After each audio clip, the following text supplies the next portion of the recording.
बिस्मिल्लाहिर्रहमानिर्रहीम। अस्सलाम वालेकुम नाज़रीन। आज है 1 जनवरी 2023 और दिन है इतवार का। इस साल का पहला व्लॉग है और चलते हैं सबसे पहली खबर की तरफ। हुकूमत ने ऐलान किया है कि जो भी मईशत पे खबर देगा उसको गिरफ़्तार कर लिया जाएगा। चलें तो पहले चलते हैं मईशत की तरफ। मईशत के जो बुरे हालात हैं वो आपके सामने हैं। मैं रोज़ाना डिटेल देता रहता हूँ उनको आपको कि जी इस वक्त हम लोग इस बुरे दौर से गुज़र रहे हैं कि जहाँ डॉलर 265 रुपये में भी नहीं मिल रहा। हालत इतनी बुरी है कि आटा जो है वो इस वक्त 1350 रुपये का 10 किलो भी नहीं मिल रहा, यानी कि 135 रुपये किलो से भी ऊपर पहुंच चुका है। हालत ये है कि एयरपोर्ट पे जो प्याज हमारा कंटेनरों में खड़ा हुआ है वो वहाँ उग गया है। उनमें उनको छुड़ाने के लिए हमारे पास डॉलर नहीं है।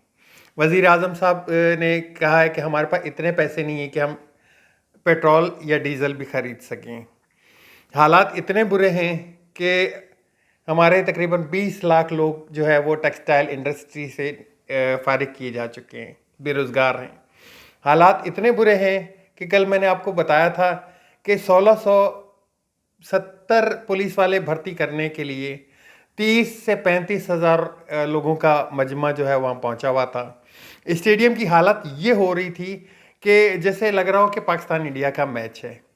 हालात इतने बुरे हैं कि आर्मी चीफ को ये बयान देना पड़ गया कि हम 75 साला बदतरीन या नाजुक तरीन दौर से गुज़र रहे हैं। ये बिल्कुल सही किया है उन्होंने। मैंने आपको व्लॉग अपने पिछले व्लॉग्स में बताया होगा जब चेंज ऑफ कमांड हो रही थी कि नए आर्मी चीफ को बहुत ही कठिन हालात से मुकाबला करना पड़ेगा। हमारे कभी भी नहीं हुआ कि हमारा ईस्टर्न बॉर्डर तो हमारा हमेशा इंडिया के साथ, आपको पता है, हालात ऐसे रहते ही हैं। कश्मीर के ऊपर कुछ ना कुछ रहता ही है, हमारे टेंशन की माहौल रहता है। हमारा वेस्टर्न बॉर्डर इस वक्त बहुत ही डिस्टर्ब है। इतना डिस्टर्ब हुआ है कि हमारे अंदर दहशतगर्दी की एक नई लहर आ रही है। उसके ऊपर हमारी मईशत की इतने बुरे हालात हैं कि हमारे पास अकाउंट में 5 डॉलर जो कि पिछले हफ्ते की रिपोर्ट है रह गए हैं। हमारी एक्सपोर्ट बैठ चुकी है। हमारे जो इस टारगेट था दिसंबर का टैक्स कलेक्शन का, वो 225 अरब रुपए कम कलेक्ट किया गया। उस टारगेट को भी पूरा नहीं कर सके हम। 225 अरब डॉलर का 225 अरब रुपए का मतलब मैं आपको बताता चलूँ, 1 अरब डॉलर बनता है। 1 अरब डॉलर जो हम IMF से लेने के लिए हमारा वज़ीर आज़म कह रहा है कि हमें नाको लकीरें खिंचवा देते हैं, हमसे वहाँ पे अंगूठे लगवा लेते हैं जहाँ हमें पता भी नहीं है। और ये जब ये बयान दिया था कि मैं वहाँ पे अंगूठे लगवा लेते हैं, तो मैंने उस वक्त भी आपको इतला दी थी कि ये देख लीजिएगा आपके आने वाले दौर में ये लोग बोलेंगे कि हमें मजबूरन महंगाई करनी पड़ रही है। इसके ऊपर हमारे इमरान खान PTI के जो पाकिस्तान तहरीक इंसाफ के, उन्होंने आज एक प्रेस टॉक की लोगों से और उन्होंने कहा कि मैं आने वाले हालात में देख रहा हूँ कि बहुत मुश्किल हालात आने वाले हैं और जो महंगाई है वो बहुत अरूज पे जाने वाली है। क्यों? हम जब IMF से बात करेंगे, IMF हमें सबसे पहले यही बोलेगा कि डॉलर को कंट्रोल ना करें। सबसे पहले तो वो जो डॉलर को कंट्रोल किया गया है इसाकदार की तरफ से, उसको वो कहेंगे कि आप इसको खुद साख्ता कंट्रोल ना करें। आपको बैंक रेट का बता दिया था मैंने, 225 से 227-28 रुपये पे पहुंच चुका है और कल जब मार्केट खुलेगी तो 229 रुपये तक का डॉलर पहुंच जाएगा। ओपन मार्केट में 252 रुपये का भी नहीं मिल रहा है। बैंकों ने लिख के लगा दिया है कि जो भी आप क्रेडिट कार्ड पे शॉपिंग करेंगे या जो भी परचेजिंग करेंगे बैरून मुल्क, वो डॉलर ओपन मार्केट से चार्ज करेंगे आपको। ये है हालात जी। इन हालात पे हम बिल्कुल, आर्मी चीफ ने बिल्कुल सही कहा है, हम बहुत मुश्किल हालात में खड़े हुए हैं। इनका हल क्या है? इनका हल, 3 लोग जो GHQ में जाके अपने इंटरव्यूज़ कर रहे हैं, एक तो हफीज़ शेख साहब हैं, दूसरे अपने शब्बर जैदी साहब हैं, तीसरा हमारे एक एक्स स्टेट बैंक के जो चेयरमैन थे वो बात कर रहे हैं, प्रेसिडेंट जो थे हमारे गवर्नर साहब वो बात कर रहे हैं। उनका ख़यालात कुछ ऐसे उठते हुए नज़र आए कि जी जो मुल्क है वो एक दफ़ा फिर हम टेक्नोक्रेट्स के हवाले करने चले हैं। टेक्नोक्रेट्स मैंने आपको बताया था कि इन चीज़ों का हालात का हल नहीं है, क्योंकि टेक्नोक्रेट जो हैं वो टेक्नोक्रेट आवाम की पसंद से आए हुए लोग नहीं हैं। वो टेक्निकल रीजंस पे अपना एक इम्प्लीमेंट करेंगे। उनको जहाँ पे लगेगा हमें ये टारगेट अचीव करना है वो अचीव करेंगे। उनको इससे कोई लेना देना नहीं है कि आवाम को एक टाइम की रोटी मिल रही है या नहीं मिल रही है। और हमारे जितने भी पहले के टेक्नोक्रेट्स के जो तजुर्बात थे वो सब फेल हुए हैं। तो मेरा तो इसमें वो बिलीव नहीं है। हाँ, एक और हल है, वो है इलेक्शन। जैसे ही इलेक्शन होंगे, और इमरान खान इनको बार बार घुमा फिरा के इलेक्शन की तरफ ले जाना चाहते हैं, और पीडीएम की हुकूमत जो है वो इन सब से भागना चाहती है।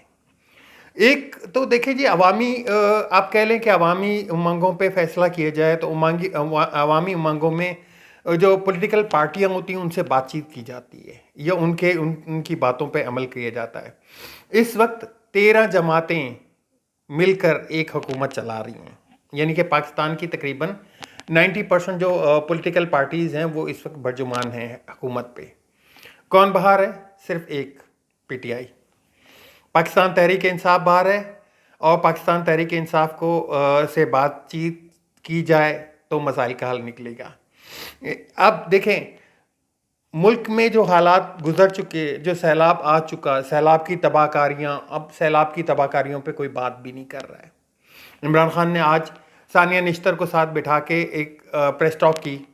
उन्होंने जो चंदा रेस किया था, जो डोनेशन रेस की थी, उनके बारे में बताया कि उनके पास 5 अरब रुपए तक जमा हो चुके हैं। उनको उन्होंने लगाने का क्या तरीक़ाकार है वो सारा उन्होंने ब्रीफ किया। तो बात यह है कि आवाम का दर्द कौन रखता है, और आवाम को उसको सही मायनों में लेके कौन चलता है।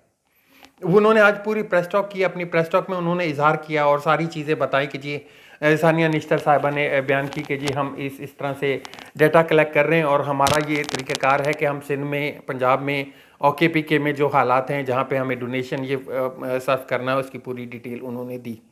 साथ में कुछ चंद सहाफ़ियों से मुलाकात करते हुए भी इमरान खान ने बाजवा साहब का जिक्र किया, और बाजवा साहब के आखिरी मुलाकात थी उसके हवाल बताते हुए कहा कि जी मेरी कमर पे छुरा घोंपा, और बज़ाहिर वो मेरे साथ भी थे और मेरे ख़िलाफ़ भी थे। उन्होंने मुझे आखिरी मुलाकात में कहा कि तुम प्ले बॉय थे, तो मैंने उनको जवाब दिया हाँ मैं। उन्होंने कहा प्ले बॉय हो, मैंने उनको जवाब दिया हाँ मैं प्ले बॉय था, अब नहीं। अब हुकूमत में रहे थे, और हुकूमत में उस वक्त उनकी आखिरी मुलाकात हुई थी। उसके बाद कई दफ़ा उन्होंने कोशिश की मुलाकात करने की, लेकिन मुलाकात अंजाम नहीं पहुंची। उसके बाद जब आर्मी बाजवा साहब ने अपना ओहदा छोड़ा, तो उन्होंने कहा कि मैं एक गुमनामी के दौर में चला जाऊंगा, लेकिन गुमनामी के दौर में गए नहीं हैं। अभी तक वो हुकूमत कह रहा हूँ, बार बार सहाफ़ियों से मिलते हैं, कोई ना कोई उनके तरीके अपनी बात पहुँचाते रहते हैं। अब चलते हैं जी, इमरान खान को रोकना कैसे मुश्किल है। इमरान खान का सबसे पहले तो मैं आपको बयान पढ़ के सुना देता हूँ। आज के बयान में उन्होंने कहा कि मुश्किल वक्त में मुल्क छोड़कर मत जाएं। हमने मिलकर इन मुश्किलात का और इन चोरों का मुकाबला करना है। देखें, ये वो बंदा है जिसको आवाम का दर्द अभी भी है। 7.5 लाख लोग जो ब्रेन ड्रेन हुआ है इस मुल्क का, उनको अभी भी ये रोक रहा है कि मत छोड़ के जाओ इस मुल्क को। कहाँ वो जो दवाई लेने गया था वो अभी तक नहीं आए, और कहाँ जिसको गोलियां लगी हुई हैं, जो चल फिर भी नहीं पा सक रहा था, और अब अपने पाँव पे खड़ा हुआ है, और हिम्मत उसकी देखें कि वो अभी भी हिम्मत दिला रहा है, अभी भी कह रहा है मुल्क छोड़ के मत जाओ। इन मुश्किल हालात में तुम्हें मुल्क को तुम्हारी ज़रूरत है, और हमने मिलकर इसका मुकाबला भी करना है, और मुल्क के इन चोरों को भी निकालना है। जी आगे चलते हैं हम।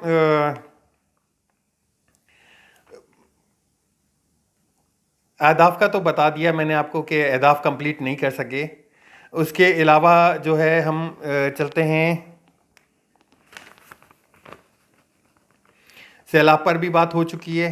अब हम एक और बात चलते हैं, इमरान खान को रोका किस तरह जाए। इमरान खान को कराची में रोकने के लिए इन्होंने तीनों जमातों को इकट्ठा कर दिया। एमकेएम के 3 जो धड़े बन चुके थे, उन 3 जमातों को इकट्ठा कर दिया। उसमें किरदार अदा किया जी हमारे गवर्नर सिंध कामरान टिसोरी साहब ने। कामरान टिसोरी साहब ने पीएसपी, महाजिर कौमी मूवमेंट और मुत्तहिदा कौमी मूवमेंट पाकिस्तान को यकजा कर दिया। कल उन्होंने नए साल की इब्तिदा में, नए साल की शुरुआत में एक जश्न की सूरत में इन सब का एक पैकअप करा दिया कि जी पहले 13 जमातों ने मिलकर इमरान खान को रोकने की कोशिश की थी, अब ये हरबा भी इस्मालें और इन 13 जमातों को, 3 जमातों को एक करके इमरान खान का मुकाबला करें कि इमरान खान कहीं दोबारा ना आ जाए। ये ट्राई भी करके देख लें। इमरान खान लोगों के दिलों में बस रहा है इस वक्त और इमरान खान को नहीं रोक सकते आप। हाँ, एक और मज़ेदार काम हुआ, कल साल का पहला जूता भी चल गया।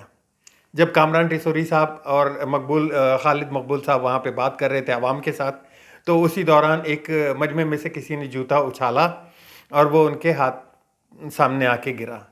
ये खैर मैं इसकी मज़ामत करता हूँ, ये कोई अच्छा काम नहीं है, लेकिन जाहिर सी बात है आवाम भी अपना कहीं ना कहीं भड़ास निकालती है। ये कहीं से इसको अच्छा नहीं समझा जा सकता। मैं इसकी कंडेम करता हूँ।